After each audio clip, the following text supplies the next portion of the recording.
formação em Psicologia Social pela Associação de Psicologia Social Internacional, especialista em Psicologia Clínica pela PUC e avaliação pela URGS, e ela vem então contemplar o tema Droga por quê? Dependência química, população em situação de rua, fatores e riscos.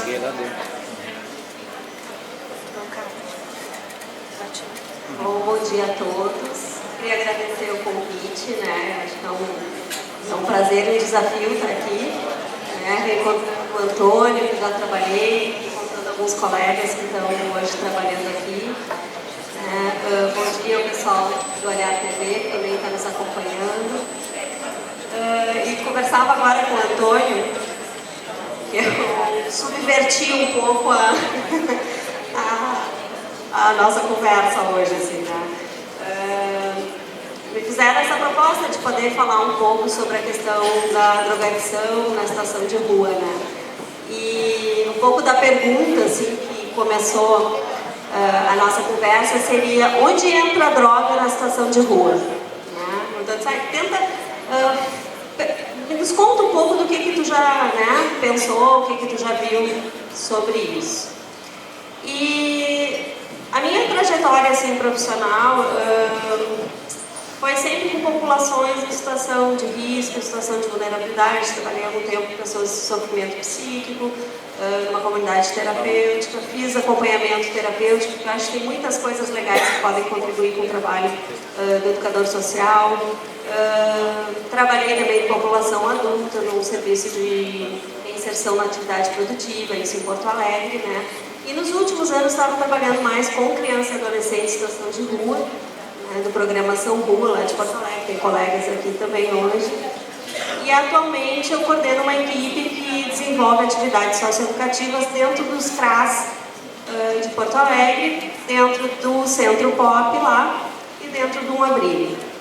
Então, a partir dessa trajetória, na verdade hoje assim, eu vim muito mais para dividir com vocês as minhas reflexões e as minhas dúvidas, né, do que trazer respostas, né? Então, talvez possa frustrar um pouco nesse sentido, mas é muito mais um compartilhar de algumas coisas que eu venho pensando a partir dessa caminhada. Tinha um material, mas eu vou falando com vocês aqui, a gente vai conversando. Então, eu fiquei pensando, né, o que tem em comum, né, aonde que se dá esse atravessamento da situação de rua com a questão da drogadição, né? E a gente pode pensar que tanto a droga como a rua são fenômenos extremamente complexos, né? E que poucas são as respostas hoje, né? A gente pensava, bom, como é que faz, né? Algumas perguntas, já teve algum programa que conseguiu efetividade na saída da rua? Né? A gente pensa também qual programa, qual a intervenção que dá conta da questão da drogadição. Né? E até hoje, por todas as pesquisas, todos os estudos que têm sendo feitos, não tem uma saída. Né? A gente vê que é um fenômeno que tem muitas causas, tem muitas variáveis, muda muito de um sujeito para outro sujeito, a sua trajetória de vida, a sua constituição psíquica, enfim. E que é um problema, acho que o Roque tratou um pouquinho disso, que não é específico da assistência social, né? Não é específico da saúde, não é específico da questão de segurança pública, do esporte, é uma ação que tem que se dar conjuntamente. Se a gente conseguir unificar os esforços e unificar os olhares, a gente tem muito mais chance de se aproximar, né, de um resultado mais positivo.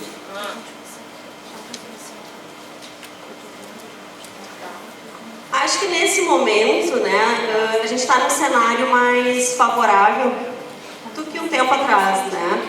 Eu acho que são avanços, a gente sabe que são muitas as dificuldades, mas acho que é um avanço a questão do Programa Nacional de Atenção Integrada aos Usuários de Álcool e Outras Drogas, né, que existe desde 2005, onde traça diretrizes, a questão da diretriz também nacional, né, do atendimento à situação de rua, né, então toda essa modificação do SUAS. Então, são movimentos que estão acontecendo, né, sistematizando um jeito de, ou pelo menos não sistematizando um jeito de fazer, apesar de que tem essa questão também, mas poder colocar à tona, né? Levantar essa discussão, tanto da questão da drogadição, quanto da questão da situação de rua. Então, eu trouxe alguns dados que eu acho importante para a gente, da pesquisa nacional, e eu fiz uma certa mistura aqui entre a pesquisa nacional da população em situação de rua e da pesquisa municipal, Porto Alegre, tá? Da pesquisa de 2009 e 2011. Então, trouxe alguns dados para a gente pensar um pouco quem é essa população que nós estamos falando. Né? Então, a pesquisa nacional, ela aponta, né, algumas coisas que a gente vê no cotidiano, mas eu acho que a importância da pesquisa é que isso fica sistematizado. Eu acho que é uma grande dificuldade nossa no cotidiano, por toda a demanda que tem, os registros. Né? O registro da nossa prática, os dados dos atendimentos, mas isso é fundamental. Se a gente consegue registrar, e a gente tem algumas experiências que estão dando certo nesse sentido, a gente vê que além da pesquisa acadêmica, que é fundamental, a gente tem dados dos serviços que podem conversar com essas pesquisas e a gente conseguir avançar mais na nossa intervenção. Então, a pesquisa aponta que a população em situação de rua, né, hoje a nível nacional, ela é na sua maioria masculino, que a gente enxerga bastante isso. E essa questão é interessante, se vocês olharem na internet, a pesquisa está lá disponível e tem os comentários das pessoas, né, que acessaram. Em vários locais tem os comentários das pessoas que acessaram a revista, a população em geral. Né? E é interessante isso da representação social, né? Como é que as pessoas veem o morador de rua? O que elas pensam, né, quando encontram o pessoal na rua? E aí, alguns comentários de como assim? Trabalhadores? Como assim? Alfabetizados? Então, o pessoal se espanta com isso. Eles não se conhecem a população de rua. Não se tem essa aproximação. Né? As pessoas passam. Né? E, então, assim, do trabalho informal, né? 52% são trabalhadores. Né? Que trabalham na catação, que trabalham cuidando de carros, que trabalham na construção civil, que trabalham com a limpeza. Enfim, é um índice bastante alto. 80% alfabetizado. Nós temos pessoas com diferentes formações, né? O pessoal está aí para não deixar mentir, diferentes conhecimentos, diferentes experiências práticas, nível superior. E aí? Né? Eis a nossa questão aqui que o Antônio me pergunta, né? É a droga que leva para a rua ou é a rua que faz usar a droga? Pois bem, não sei. Não sei. Isso é uma grande questão para nós aqui. Né? O que leva ao quê? A gente vê através da pesquisa aqui que 35% falam como motivo para ir para a rua a questão do alcoolismo e uso de drogas. 29%, quase 30%, a questão do desemprego. 29% questão de conflitos familiares. E cerca de 70%, que é um índice altíssimo, falaram que pode ser um pouco de tudo, né? Que a gente não sabe precisar o que veio primeiro. Então, quando a gente fala que é uma questão de muitos fatores envolvidos e que exige muitas intervenções conjuntas, é em função disso. Não se tem bem claro o que leva para a rua. A gente sabe que isso que o Roque, né, com toda a propriedade, falou antes, da questão da forma como está organizada a nossa sociedade, dos movimentos de exclusão. Meus últimos 3, 4 anos foi um trabalho com crianças e adolescentes e famílias em situação de rua. E muito, depois mais adiante tem os dados do tempo, né, que o pessoal está na rua. Muitos estão há mais de 10 anos na rua. Né? Muitos cresceram na rua. E a gente vendo a razão, e acho que essa conversa é muito importante, né, dos serviços que atendem criança e adolescente com serviços que atendem a população adulta, que alguns municípios ainda isso é separado, mas que a gente possa ter essa conversa, porque acho que um tem como alimentar o outro. Né? Porque a gurizada vai para a rua porque ela tem que se virar. Porque em casa tem mais 8, mais 10. E cada um tem que fazer por si. E aí vão para a rua. E aí começam a aprender a viver na rua. Né? E começa a ter uma parte que eles gostam de poder estar na rua. Né? Que a rua tem atrativos. A gente não pode... Às vezes a gente pensa como que a pessoa está na rua, como que vive na rua. Bom, a rua tem coisa boa também. Né? Não é só coisa ruim. Então é importante a gente pensar... Pode deixar. Aqui é o que eu falava, ó, 26% da população vive há mais de uma década na rua. Né? E a gente pega, tem muitos jovens adultos, o pessoal que está aqui hoje acompanhando de Santo Pó, é um pessoal novo, ó, é um pessoal jovem, que provavelmente na sua adolescência estava indo para a rua. E a gente não consegue, e aí entra na questão do jeito como os serviços estão organizados, né? A gente fala para uma mãe de família com 8, 10 filhos que ela tem que trabalhar. E aí, o programa de família atende no meio da tarde, os reuniões do programa de família. O acesso aos serviços é só no horário comercial. As vagas de creche, onde estão. Então, muitas vezes a mãe sai para trabalhar, as crianças acabam ficando sozinhas, acabam indo para a rua, e a situação de rua às vezes é transgeracional, né? A gente vê que é o jeito que a família foi construindo e tem uma naturalização disso. E claro, não tem como afirmar, mas a droga está na rua, às vezes a droga está dentro de casa também. Tem um percentual de 22% que entrou para a situação de rua no último ano, e 29% entre 1 e 5 anos. Questão dos vínculos familiares, né?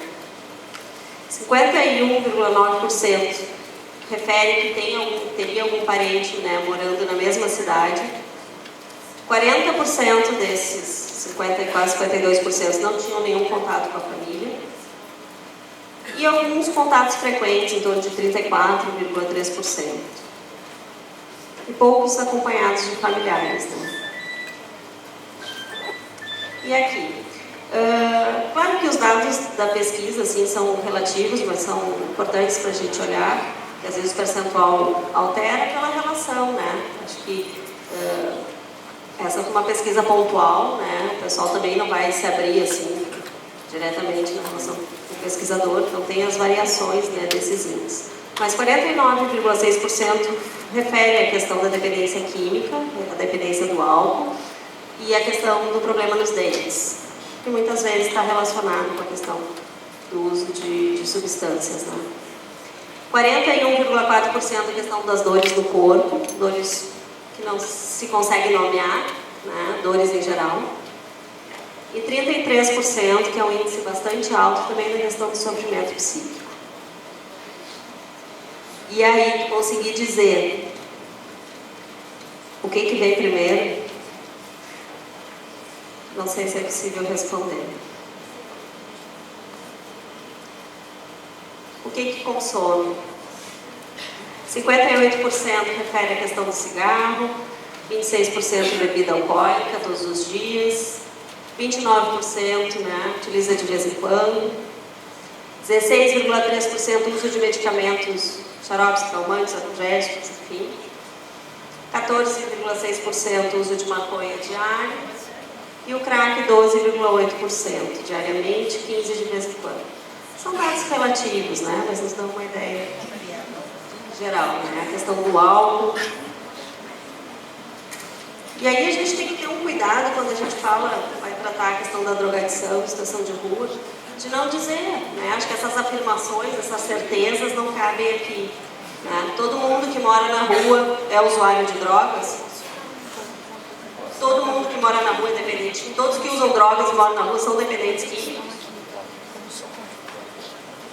Então, a gente tem que ter esse cuidado, assim. E aí, mais do que falar sobre a questão da droga em si, né, eu gostaria de conversar com vocês disso, assim, desse posicionamento que a gente assume ou deve buscar, né, nesse atendimento, assim. E aí eu peguei as diretrizes técnicas, né, do Centro POC, que está lá descritas pelo MDS, né, pelo Ministério do Desenvolvimento. O que ela fala aqui?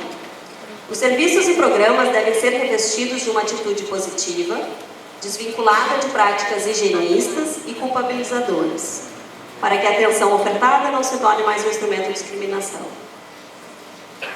Atua, portanto, junto a uma realidade multifacetada, demandando intervenções complexas e exigindo maior presença, flexibilidade e articulações com a rede. E aqui é o nosso desafio. Presença, flexibilidade e articulação de rede. E aí tem uma fala da Marta Conte, acho que é de 2003, que ela diz o seguinte, e que eu acho que vale para a rua, tá? Entre parênteses, fui eu que acrescentei, não é dela.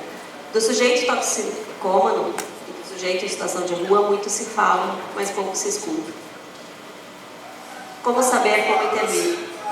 Através do encontro, do acolhimento, da escuta desse sujeito. Então eu acho que é através dessa escuta que a gente vai conseguir chegar a essas respostas, ou pelo menos uma aproximação mais precisa disso. Não tem como generalizar. Né? Eu vou ter que escutar cada um do pessoal que está acessando os serviços, do pessoal que está na rua, através da abordagem de rua, saber a sua história, saber a sua trajetória, saber aonde a droga entra na vida dele. Para mim, eu usando drogas, vamos pensar, ela pode ter um significado, um sentido para mim. Para ti pode ter outro completamente diferente.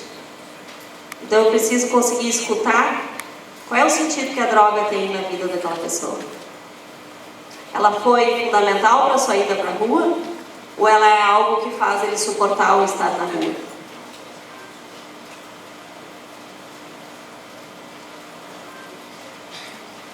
E aí, a escuta é um desafio constante. E o quanto é difícil, né, Roque, se despir, né, dessa... Eu fui criada também completamente em uma educação dominante, né, onde pouco se pode questionar, onde a gente cresce cheio de certezas e de teorias sobre as coisas, né? E o quanto é difícil isso, o quanto é difícil a gente se botar isso de lado, né? Eu me vejo ainda diariamente tropeçando nessas coisas, né? Mas é só através da escuta que a gente vai conseguir chegar a algumas respostas. E poder construir junto com essa pessoa o seu projeto de vida. Quando começamos o serviço de abordagem, que já existia no município há bastante tempo, mas se criou equipes regionalizadas, né, nos bairros, a questão era, toda a pressão era, tá, mas não vão tirar as crianças da rua? Os adolescentes da rua? Vocês ficam aí conversando e vão embora, eles continuam lá. Eu recebi a chamada, eu quero que tire aqui da minha porta essa pessoa que está dormindo aqui. E a gente ia lá, e a gente fazia escuta, e a gente conversava, e ia embora, e a pessoa continuava lá. E as pessoas ligavam furiosas. Então, assim, qual é o objetivo do serviço? Qual é o meu objetivo enquanto profissional? Eu vou dizer para os amigos lá, não, vocês têm que sair da rua? Então, assim, ou eu vou conseguir escutar o que eu posso oferecer no seu projeto de vida. Qual é o teu projeto de vida? E aí entra a questão do que a redução de danos nos propõe, que eu acho que é bem interessante. Né? Da gente pensar como um apoio, né? Como uma possibilidade do trabalho.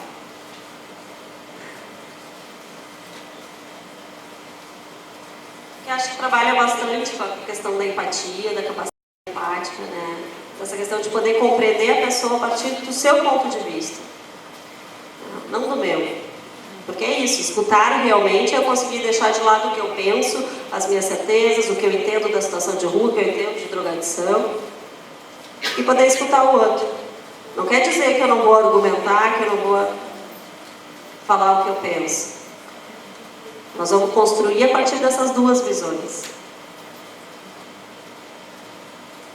E aqui tem a questão também, que eu acho que esse é um cuidado, né, das pessoas que trabalham, não só na área da assistência, mas trabalham na relação direta com as pessoas, né?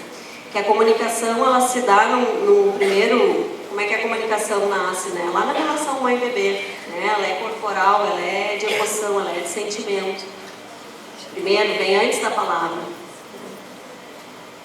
E isso segue pela vida, né? A gente aprende a falar, mas a comunicação que fica mesmo é quando ela toca quando a gente sente na pele, sente dentro. Eu acho que a gente se vale muito disso nesse trabalho. Eu acho que isso é fundamental para que a gente consiga estabelecer essa relação, poder sentir. E aí eu preciso refletir como eu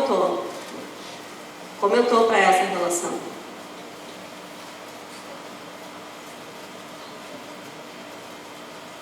E nessa escuta eu vou poder chegar mais próximo disso, né? Que espaço a rua ocupa na vida desse sujeito? Que espaço a droga ocupa na vida desse sujeito? O que se sobrepõe? É a rede de vínculos familiares e comunitários ainda? Ou é a rua? A rua que tem um papel fundamental, é o que direciona a vida dele. Onde é que está a sobrevivência dele? Né? Ainda se mantém alguns vínculos lá com a sua comunidade, com a sua família? Não.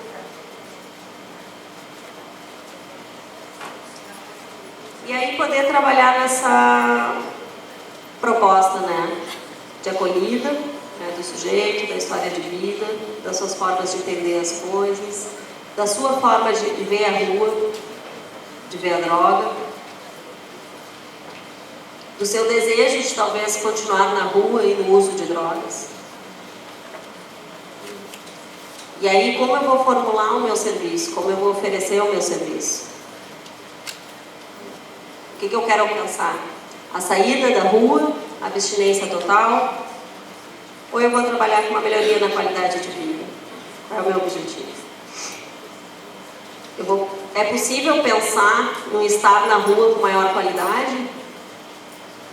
É possível pensar um uso de drogas com menor dano?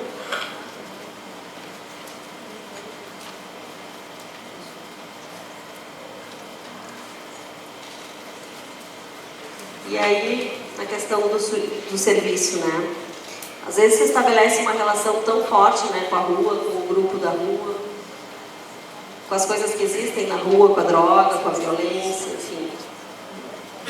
E se é possível fazer uma aproximação, é possível que o serviço, que a equipe do serviço se converta, que a gente diz, num terceiro, que abra algum espaço para se pensar novas possibilidades.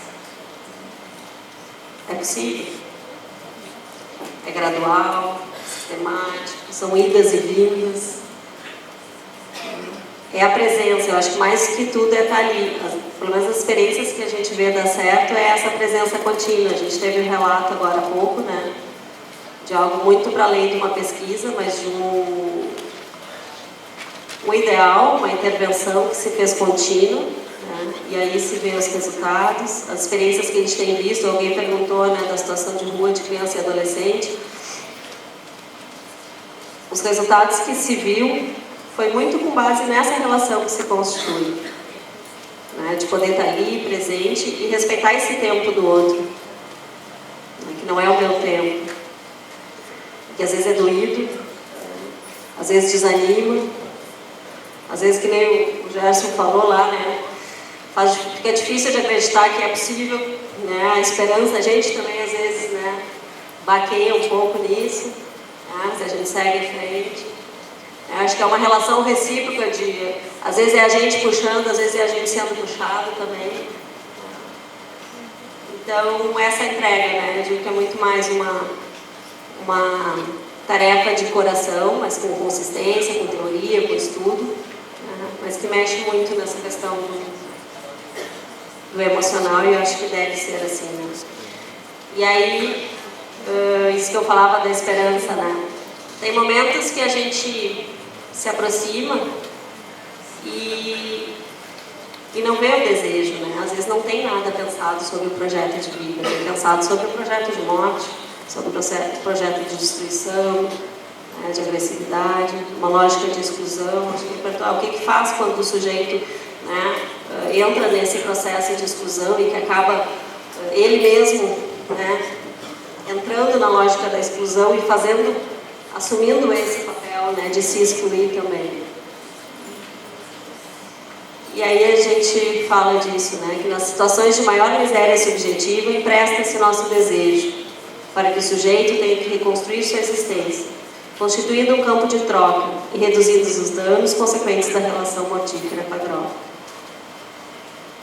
E aí a minha preocupação maior, e essa é a minha trajetória, de trabalho com as equipes de atendimento, não tanto no atendimento direto, é como que a gente está, né, para essa empreitada. Que é muito para além do que está escrito ali nas diretrizes, né? A minha experiência com a situação de rua, a população adulta, foi através de um projeto que tinha, que era a reinserção na atividade produtiva, o RAP, que eu acho que deu contribuições importantes lá na cidade. E na época, era em torno de 150 pessoas, era lá na Escola Mesquita, lá na Zona Norte.